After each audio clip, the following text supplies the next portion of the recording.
The late afternoon sun slanted across the dusty street of the small frontier town, casting long, jagged shadows on the wooden sidewalks. Inside a dilapidated shack on the edge of the river, a young girl huddled in the corner.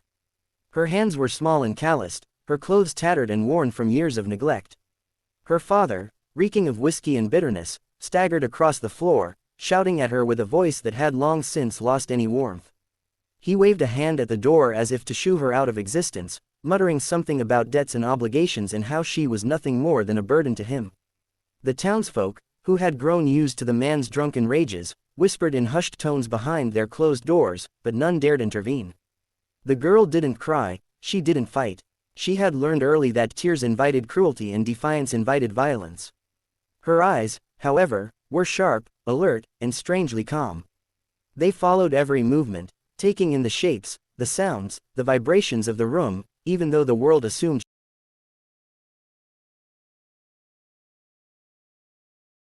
horse as he approached. The man was broad-shouldered, tall, and solitary, the kind of rancher who preferred the company of his land and his cattle to people.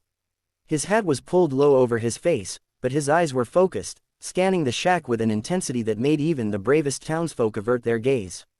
He had come to buy livestock that morning, but something about the girl's stillness drew his attention.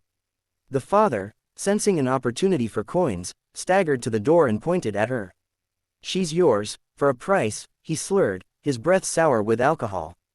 "Take her, she won't make trouble." The rancher dismounted slowly, boots hitting the dry dirt with a measured thud.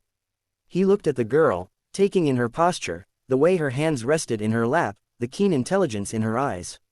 She didn't flinch at his presence, didn't shrink back.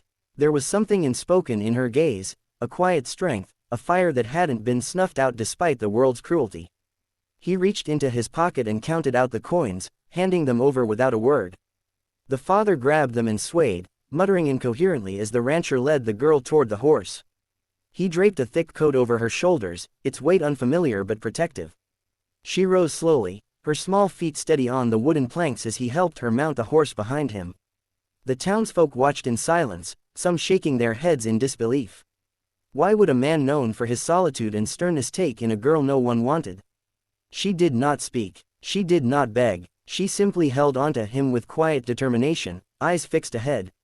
The rancher noticed the way her head tilted slightly whenever a sound or vibration reached her, subtle movements that betrayed a mind listening far more than anyone had assumed.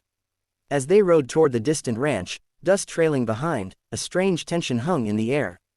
The girl's silence was not weakness, it was a challenge, a test, and perhaps, a promise. And in that moment, the rancher realized that this journey would change both of them in ways the wide, unforgiving plains had never seen. The ranch house was large and sturdy, its timbers worn smooth by decades of wind and sun. Inside, the air smelled faintly of wood smoke and hay, comforting and unfamiliar all at once. The girl stepped inside cautiously, dragging her toes over the threshold as if testing the floor for traps. The rancher moved beside her, silent but patient, guiding her toward a small room with a simple blanket spread neatly on the bed.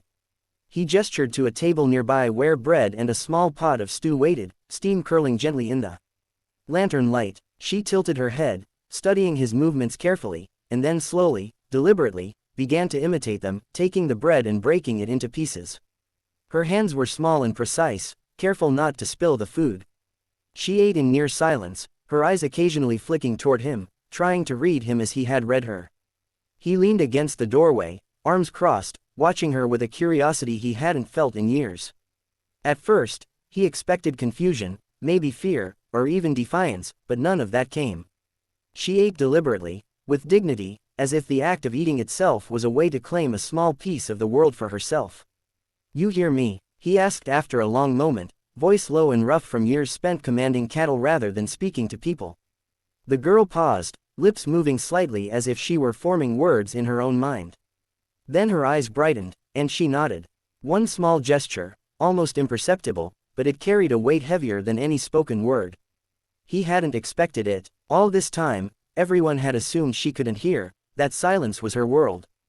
But here, in this simple room, by the warm fire and the soft glow of lanterns, he realized she could understand far more than anyone had imagined. After the meal, she rose to clear the dishes. He followed only with his eyes, noticing the careful way she carried each plate, the delicate yet sure way she set them in the sink. She worked steadily, never rushing, never complaining. Outside, the wind howled and rattled the shutters, but inside, the air was warm and still. It was as if the presence of the girl alone could fill a space that had been empty for too long. Later, he showed her the barn. Her hands learned quickly how to handle the animals, how to feed them, how to brush the horses' coats. She watched his every movement and mirrored them with precision, her gestures fluid and confident. The rancher began to teach her with small signs and hand motions, pointing to tools, gesturing directions. She learned fast, absorbing the rhythms of the ranch as if she had been born for it. That night, by the fire, she sat across from him, small and quiet, and gestured toward the stars through the window. He realized she had begun to understand him in ways words could not convey. He responded in kind, using his hands to trace constellations, showing her patterns and teaching her names. In the flickering firelight, a bond began to form, not of words, but of understanding, trust, and careful patience. For the first time, the rancher felt a connection that was not measured in work or cattle, but in presence, attention, and respect. And the girl, once thought powerless and unheard, had found someone who truly saw her, and, in turn, he found someone who could awaken a part of him long thought silent. Winter settled over the ranch like a thick, unyielding blanket. Snow drifted across the fields, covering fences and corral posts in soft, uneven layers. The cold bit at every exposed skin, and the wind howled as if it wanted to strip the world bare. Yet, inside the ranch house, life had begun to pulse with a quiet, determined rhythm. The girl, once timid and overlooked, now moved with a confidence that seemed almost born from the land itself. She rose early, long before the sun crested the distant hills, pulling on her boots and mittens with practiced hands. Samuel, the oldest boy among the siblings the rancher had taken in, was already up, checking the horses and preparing the barn for the day.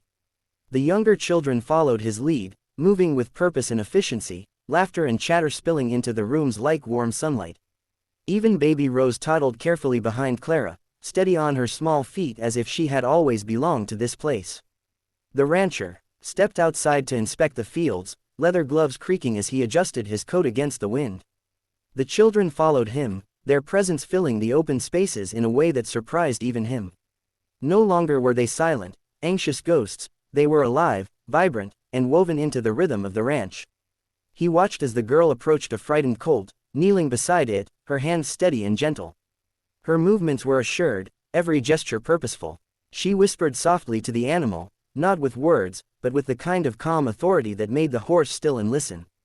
For a fleeting moment, he realized she could hear far more than anyone had ever assumed, not just the words, but the subtle vibrations, the quiet cues in the world around her. The storm broke as midday approached, clouds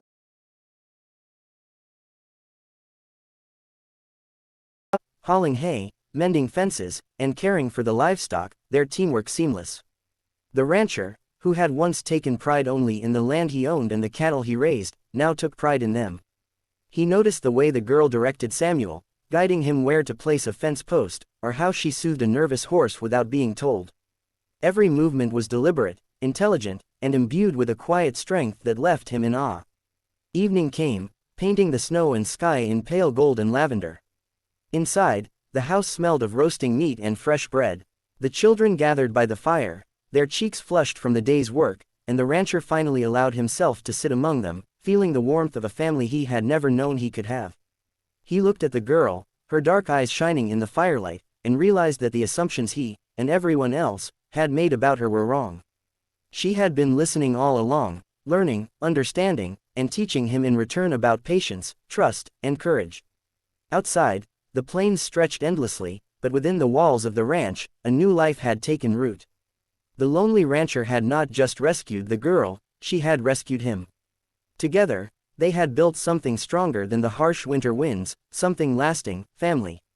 And under the vast, open sky of the west, laughter and hope now echoed across the fields, carrying with them the promise of a future neither had dared to imagine before.